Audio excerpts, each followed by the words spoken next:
दोस्तों, हर स्टूडेंट अपनी 12वीं कक्षा पास करने के बाद अक्सर सोचता है कि अब मैं क्या करूं कि आगे चलकर मैं एक सक्सेसफुल इंसान बन सकूं।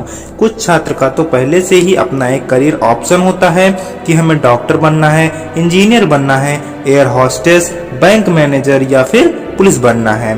सभी का अपना अपना एक लक्ष्य होता है। तो अगर आप अपने भविष्य में मेडिकल फील्ड चुन रहे हो या आप एक डॉक्टर बनना चाहते हो तो आपको नीट एग्जाम के बारे में जानना बहुत जरूरी है, क्योंकि डॉक्टर बनने के लिए आपको नीट एग्जाम देना होगा।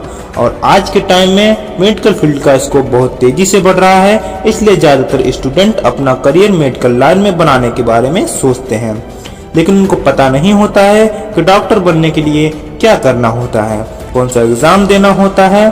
इसलिए आज की इस वीडियो में मैं आपको नीट एग्जाम क्या है इसकी पूरी जानकारी देने वाला हूं। जैसे कि नीट एग्जाम देने के लिए योग्यता क्या होनी चाहिए, नीट एग्जाम का पैटर्न क्या होना चाहिए, सिलेबस क्या होता है, नीट की तैयारी कैसे करें और इसकी पूरी जानकारी।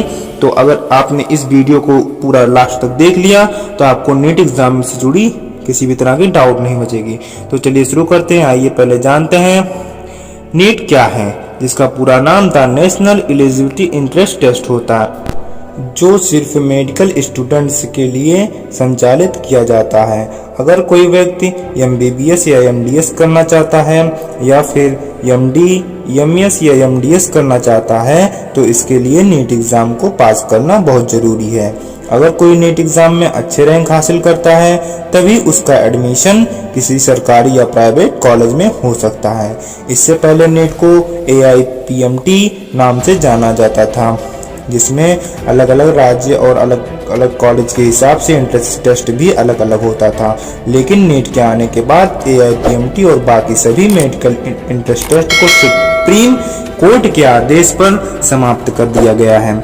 अभी सिर्फ 3 तरह के मेडिकल एंट्रेंस टेस्ट मौजूद हैं, जिसमें पहला आता है नीट किसी सरकारी या प्राइवेट कॉलेज के लिए, और दूसरा आता है एम्स एंट्रेंस टेस्ट एम्स में एडमिशन के लिए, और तीसरा आता है JIPMER उसके लिए है जो जवाहरलाल मेडिकल इंस्टीट्यूट में एडमिशन चाहते हैं। और पहले जो AIPMT होता था उसमें आपको 2 तरह के एंट्रेंस एग्जाम को पास करना होता था, प्रीलिम्स और मेंस। लेकिन नीट एग्जाम में आपको सिर्फ एक ही एग्जाम देना होता है, जिसमें अच्छे रैंक आने के बाद आपका एडमिशन किसी भी मेडिकल कॉलेज में हो जाता है।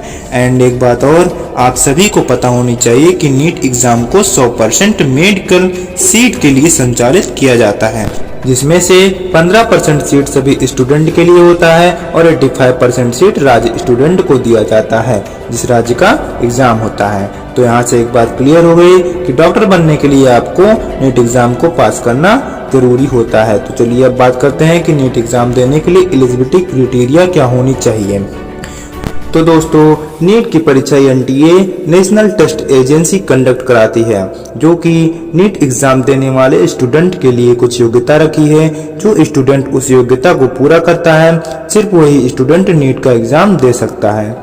सो नीट की परीक्षा देने के लिए आप 12th पास होने चाहिए 55% के साथ। इसके बाद ही आप नीट परीक्षा के लिए आवेदन कर सकते हैं।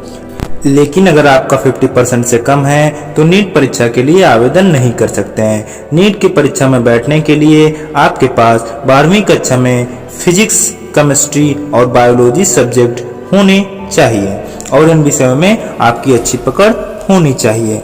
एंड नीट परीक्षा के लिए आवेदन करने के लिए आपकी आयु कम से कम 17 वर्ष और ज़्यादा से ज़्यादा 25 वर्ष तक होनी चाहिए, तभी आप नीट परीक्षा के लिए आवेदन कर सकते हैं। तो दोस्तों, अगर आपके पास ये सभी क्वालिफिकेशन है तो आप नीट एग्जाम में बैठ सकते हैं। तो चलिए अब जानते हैं नीट एग्जामिनेशन पैटर्न के बारे में। दोस्तों, इस एग्जाम में आपसे केमिस्ट्री, फिजिक्स एंड बायोलॉजी से सवाल पूछे जाते हैं, जो कि ऑब्जेक्टिव टाइप में होते हैं। हर सब्जेक्ट से 45 सवाल पूछे जाते हैं और हर सब्जेक्ट से 180 मार्क्स के क्वेश्चन होते हैं। मतलब कि आपको कुल मिलाकर 180 सवाल पूछे जाते हैं, जो कि कुल मिलाकर 720 मार्क्स से होंगे। हर सवाल 4 नंबर के होंगे और गलत जवाब देने पर 1 नंबर काट दिए जाएंगे। यह एग्जाम सिर्फ ऑफलाइन ही दिया जाता है और सिर्फ ब्लू ब्लैक पेन का इस्तेमाल कर सकते हैं। अपने आंसर को लिखने के लिए। तो चलिए अब बात करते हैं नीट एग्ज़ाम को कितनी बार दे सकते हैं। अगर आप जनरल कैटेगरी के कैंडिडेट हैं तो आप 9 बार दे सकते हैं नीट एग्ज़ाम को।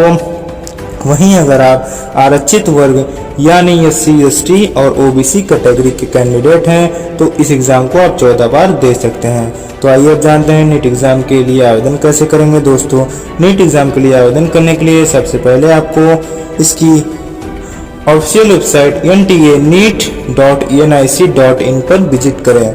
विजिट करने के बाद आपके सामने एक फॉर्म आएगा, तो आपसे फॉर्म में जो जानकारी मांगी जाएगी जैसे कि पर्सनल जानकारी और शैक्षणिक जैसी जानकारी को फॉर्म में भर दीजिएगा। बाद में आपसे कुछ जानकारी डॉक्यूमेंट जैसे कि फोटो, आपके लेफ्ट हैंड का थंबप्रिंट, 12th का मार्कशीट जैसे डॉक्यूमेंट मांगेंगे, तो आपको उसको स्कैन करके अपलोड कर देना है। ये सारे प्रोसेस पूरा करने के बाद आखिरी में आपको उसकी फीस देनी होगी। फिर फीस देने के बाद आखिरी में कंफर्मेशन पेज पर प्रिंट निकाले और फॉर्म को सबमिट कर दे। तो दोस्तों, इस तरह से आप फॉर्म अप्लाई कर सकते हैं। अगर अभी भी समझ में नहीं आया है तो आप हमारे इस YouTube चैनल को सब्सक्राइब करके बेल आइकन को ऑल द प्रेस कर लें, ताकि जब नीट एग्ज़ाम की कोई वैकेंसी आती है तो डिटेल वीडियो बना दूंगा कि कैसे फॉर्म अप्लाई करना है। ओके, तो चलिए अब जानते हैं कि नीट की तैयारी कैसे करें। नीट की तैयारी के लिए 11th और 12th अच्छे से पढ़ें। अगर आप 11th और 12th अच्छे से पढ़ते हैं तो आधे से ज़्यादा नीट की तैयारी आपकी पहले से ही हो जाएगी, क्योंकि पिछले साल के पेपर में देखा गया था कि लगभग 70% सवाल आपके NCERT से ही आते हैं। जब आप NCERT अच्छे से पढ़ लेते हैं तो उसके बाद आप रेफरेंस बुक की मदद ले सकते हैं। रेफरेंस बुक से हम किसी भी टॉपिक को गहराई से समझ सकते हैं और मुश्किल से मुश्किल सवालों को हल कर सकते हैं। इसलिए आपको रेफरेंस बुक की भी मदद लेनी चाहिए। वैसे तो नीट एग्ज़ाम के लिए फिजिक्स, केमिस्ट्री, बायोलॉजी तीनों अच्छे से आने चाहिए, लेकिन फिजिक्स ऐसा सब्जेक्ट है जिसके सवाल केमिस्ट्री और बायोलॉजी की तुलना में कठिन होते हैं। इसलिए आप सभी को यही सलाह दूंगा कि पहले NCERT के सभी टॉपिक्स एंड क्वेश्चंस को अच्छे से पढ़ें, उसके बाद रेफरेंस बुक की मदद से उन टॉपिक्स को गहराई से पढ़ें जो ज़्यादातर एग्जाम में पूछे जाते हैं, जैसे कि मैकेनिज्म और मैग्नेटिज्म। केमिस्ट्री सब्जेक्ट ऐसा है जिसके सवाल ना ज़्यादा कठिन पूछे जाएंगे और ना ज़्यादा आसान, इसलिए आपको पहले से तैयार रहना है। अगर आप NCERT अच्छे से पढ़ लेते हैं और कुछ चैप्टर जैसे कि ऑर्गेनिक फिजिकल केमिस्ट्री पर ज़्यादा ध्यान देते हैं तो आपके लिए यह बेहतर साबित होगा। तो दोस्तों, अब आप जान गए होंगे कि नीट एग्ज़ाम क्या है और नीट की तैयारी कैसे करें। तो अगर वीडियो अच्छी लगी हो तो वीडियो को एक लाइक कर दें और हमारे इस YouTube चैनल को सब्सक्राइब कर दें, ताकि इस तरह की नई नई वीडियोस आपको रोजाना मिलता रहे। अगर आपके मन में इस वीडियो से रिलेटेड किसी भी तरह का क्वेश्चन हो तो आप कमेंट कर सकते हैं। धन्यवाद।